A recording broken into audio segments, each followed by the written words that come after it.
تخيل معايا تصحى من النوم تلاقي صوت المية أعلى من صوت الناس، وتلاقي الشوارع في الخرطوم اتحولت لبحر والبيوت غرقانة والناس بتجري شايلة عيالها من فوق المية اللي جاية كوحش مفترس. دي مش لقطات من فيلم ولا كابوس، دي كانت الحقيقة في السودان بعد ما سد النهضة فتح بواباته فجأة.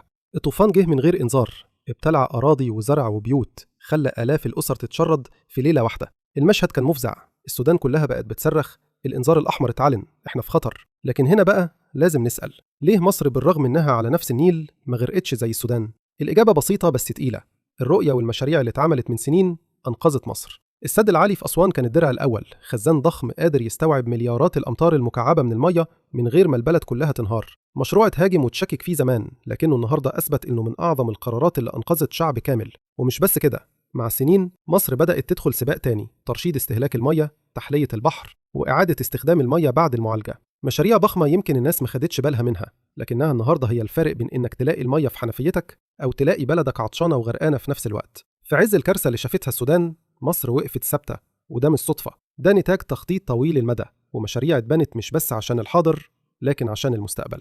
القصة دي ليها رسالة، اللي بيزرع النهاردة بيحصد أمان بكرة، واللي بيجهز من بدري بيتفادى الغرق مهما كانت الأمواج عالية.